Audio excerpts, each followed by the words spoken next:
Okay, right, I'll do a quick gallop through Leicester Square and our approach to its redesign. Right, Leicester Square, for those that don't know, is in the middle of the West End and has been sort of synonymous with sort of Theatreland and sort of the home of cinema. And it's bounded, as you can see there, by some other sort of key destinations in this part of London, like Piccadilly Circus, Covent Garden, Trafalgar Square, and to the north, Chinatown. For those of you that don't remember what Leicester Square was like, it was revamped, if I can use that word, in 1990 by Westminster City Council, who took the decision to use a pink granite, which we never could quite understand the basis of that decision. But I think what you can see from this photograph is actually the relationship of the historic square to what we call the terraces, i.e. they would have been originally have a road around to define the square. And you can see that there is a sort of disproportionate amount of terrace to actually the square itself. And for much of the day, when we were first started on the job, that terrace was used really for circulation, i.e. deliveries, as you can see, and had, as a consequence, sort of very limited definition, and certainly didn't support the presence of the square itself. Looking into the gardens, you can see that the paths were sort of like just parallel, which is sort of defeats the point of actually when you look into somewhere and you're invited in. You've got very limited views. That was sort of worsened by the planters that were sort of brought in at certain times of the year, and also the location of the seats, which were opposite each other and all around the path and around the fountain as well. And what we noticed is that if people sat on the seats, others wouldn't share. People didn't like looking across at somebody as well, and it led to I don't know. Certain, like, once you got onto if you got onto the seat, it was kind of yours, and that entire space was yours. There were real problems at night when the clubs finished, because to the north there's a lot of clubs in Leicester Square. The theatres all come out at all at the same time, and there was a lot of antisocial behaviour, and part of the brief to us was to actually address that, make it a family place. Also, to improve the links to the destinations that I just outlined to you as well. There was no sort of relationship between the streets coming from the square into the adjacent neighbourhoods at all. You weren't really aware where sort of Leicester Square and its gardens were. So part of the sort of the key sort of design principles that we had to address was to, as you can see there, is to re-establish the square within London, i.e.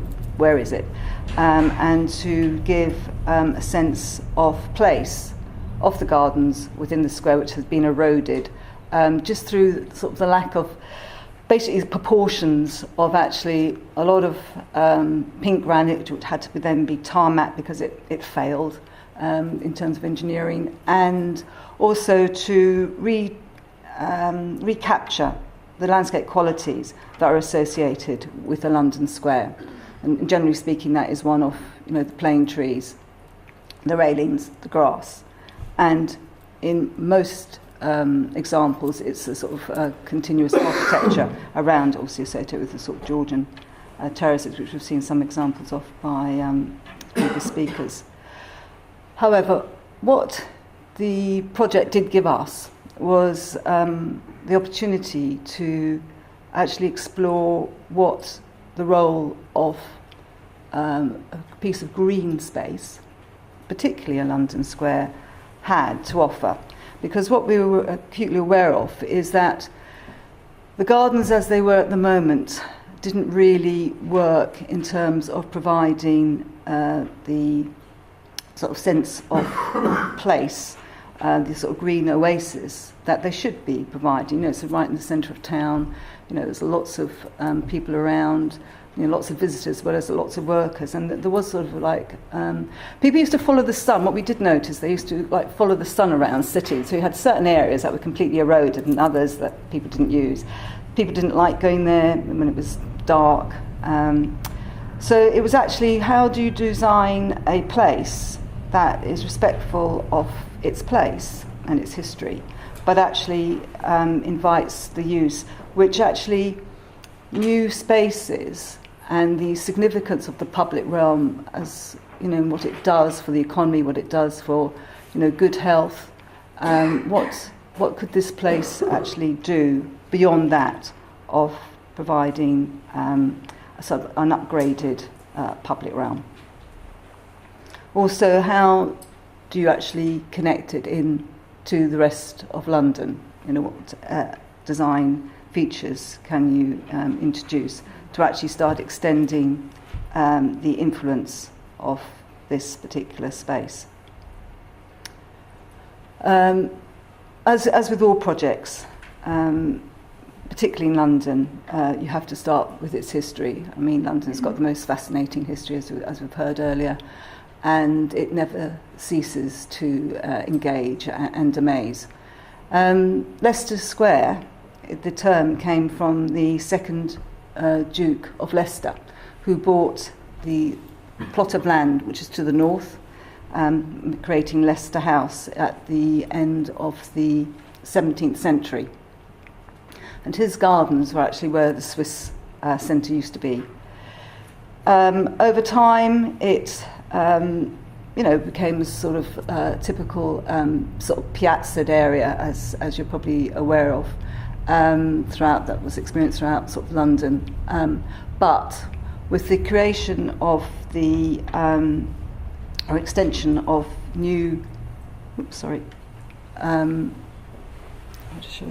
New Coventry Street. It's quite interesting actually what happens to traffic. This one here. What happened was it went into decline from being a very sort of like shishy upmarket residential to one of oyster houses, pubs, and then sort of theatres and cinemas. What we were really fascinated by, which actually hadn't been explored before, was actually we shouldn't be just looking at the gardens and the terrace and its terraces, but we should be looking at the city block. And it's really quite amazing that city block has been in place for over 350 years, and we felt that should be more celebrated and more captured, and that was actually the starting point for our design. Just to give you a bit of context in terms of its sort of legislative, it's under the 1931 London Squares Preservation Act, which you may be aware of, which means that most of the London squares have to be enclosed, physically enclosed. They've got to be able to be locked, and they have limited use for them beyond that of actually pleasure, i.e. just visiting. The sort of central piece of Leicester Square is the Shakespeare Fountain and statue, and that was given a listing back in the late 50s. It was originally part of the Soho conservation area, but when Westminster, as I said, did the previous sort of redesign, it was given its own designation. So obviously doing the part of our work, getting the immense amount of consultations that we had with businesses, the residents. There was sort of legislative work as well that we had to go through planning to get an agreed scheme. Oops. Right, oops, sorry about that. A bit too heavy. Right, so as I said, what was key to us was actually the start was with the history. So what we decided was that we should be very clear. Sorry, did I just miss something out? I think I did actually. Bear with me, sorry about this. Yeah, beg your pardon. Right. What was important was actually to really capture the city block, and the design challenge was actually how do you define a city block. So you can see from there that the city block in itself was identified, and then we identified what the connector streets were, what the square was, what the gardens were, and then drilling back through is actually the significance of the Shakespeare statue and fountain. So looking in reverse, the design layers actually moved from the other way. The key thing was actually the fountain, and actually what that meant to the design. As it go through it, you'll see how that influenced just every single thing. That was always our referral point. The fountain is white, it's a marble, so that then informed actually what the white ribbon was, which actually we used to actually define the new square. We put underneath the white ribbon a black carpet, and the black carpet actually defines where the gardens finish within the square itself. So what we were doing is actually exploring how do you trick the eye to thinking actually the gardens are now much bigger than they were when we first started.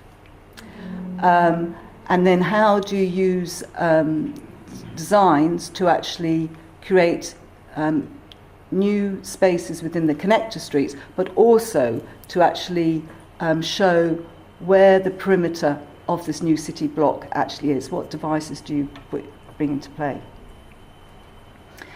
The materials that we chose on, say, for the terraces were a mixture of granites, sort of grey granites, but with white thresholds at the edge. So wherever you come into the city block, you walk over a white threshold, and that's the reference back to the Shakespeare Fountain.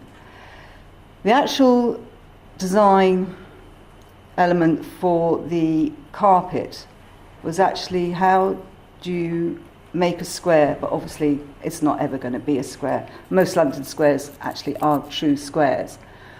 But what we did was we made our rules. So the rules for this was everything had to be parallel to the adjacent buildings.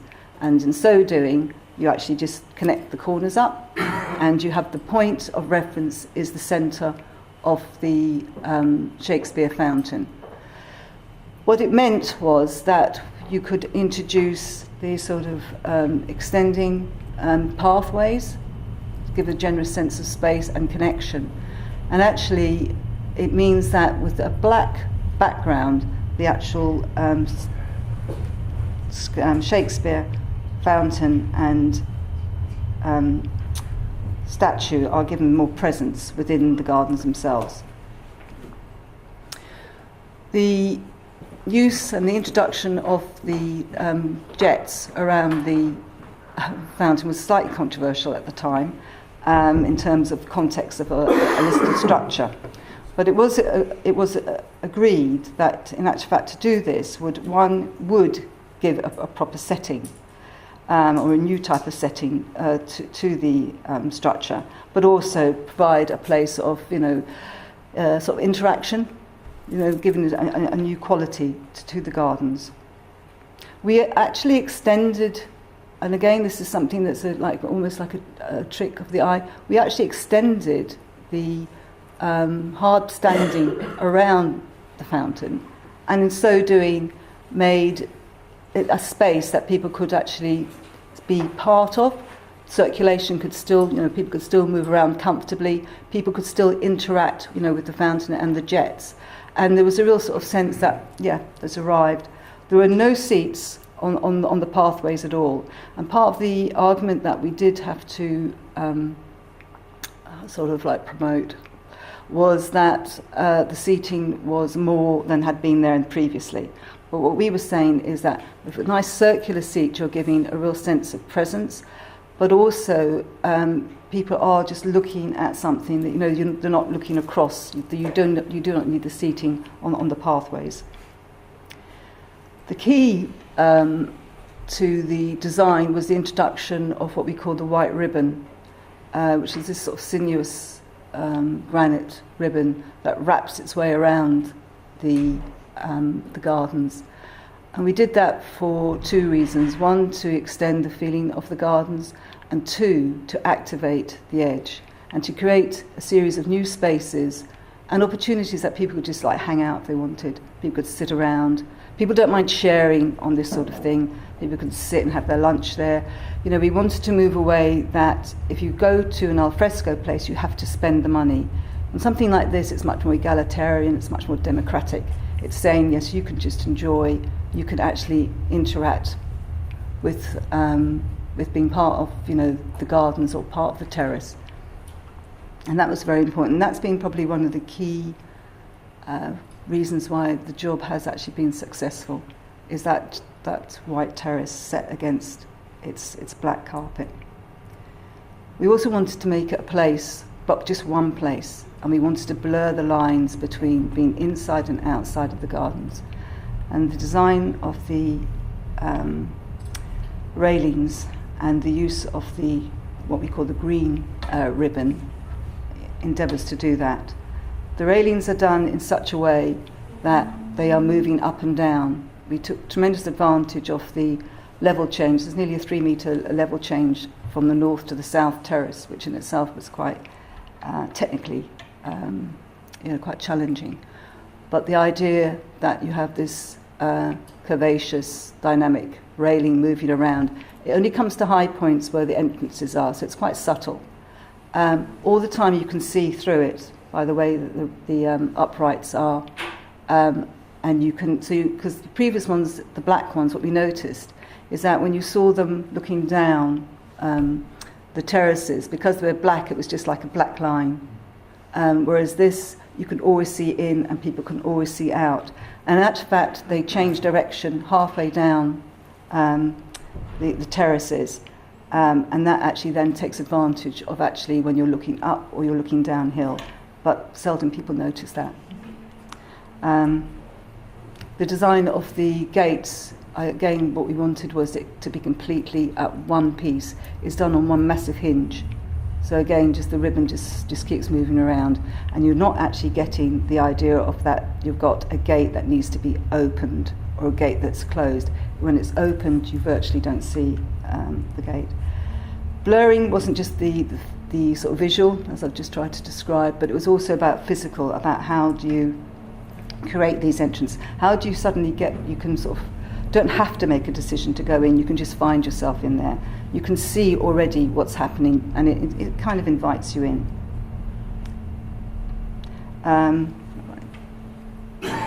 sorry, beg your pardon. We also wanted to create a sequence of spaces, one to give a sense of place within the connector streets themselves, and just to give a sort of bit of distinction and sort of character within those new spaces. So this one here is outside Swiss Courts with the relocated Glockenspiel, which in itself had a lot of discussions, not just in terms of its design, but its location. Lighting was a very important part of the scheme, in that we wanted to extend the hours which the gardens were opened, and Westminster were very keen as well to support that.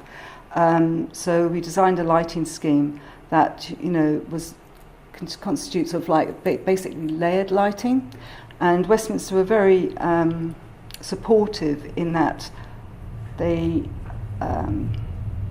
realised that if they'd applied a sort of a certain lux level that you're meant to apply, it would actually render the scheme rather dead.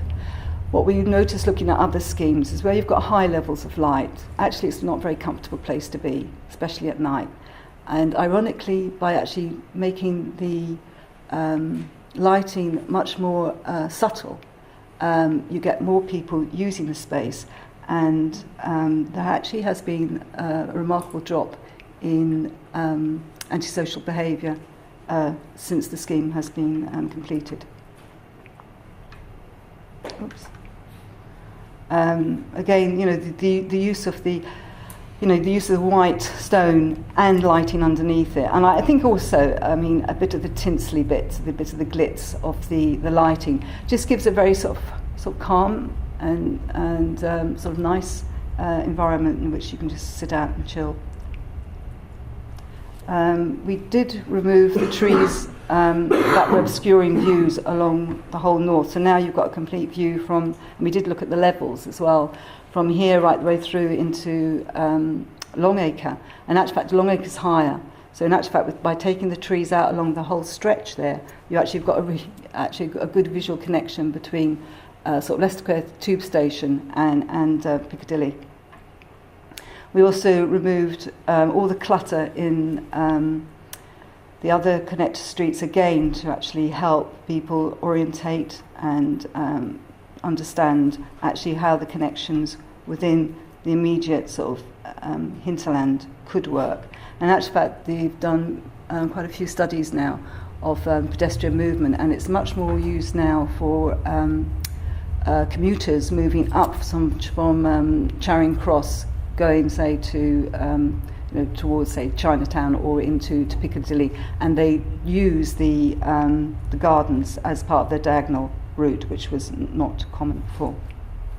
So just very quickly now, just finishing, just to show some befores and afters about how a confused and unappealing space can be create. You can create an integrated experience. We also looked at the traffic management, and that's been that supports the scheme, i.e. this only servicing takes place at certain times.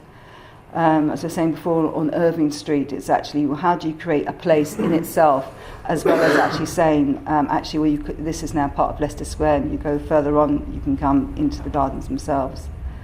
The gardens have actually been remarkably simplified, with the aim to provide a space where people can just sit and enjoy and feel comfortable.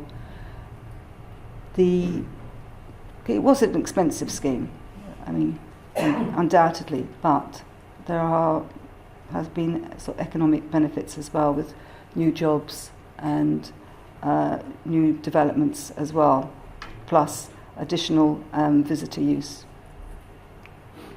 I think actually it's become much more of a place that people can feel very comfortable sitting and sharing.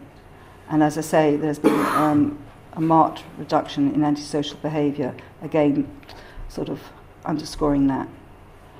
I think the design has provided, a new quality to a historic square. I think that it has allowed the idea of experiencing the public realm to be widened, and it's become much more part of I guess somebody described it to me the other day as actually and this is meant to be a positive comment, that it had a much more European feel, even though in actual fact it still has the appeal of being in London Square, because the plane trees are there, the railings are there. It's just in a different format than has previously been rendered.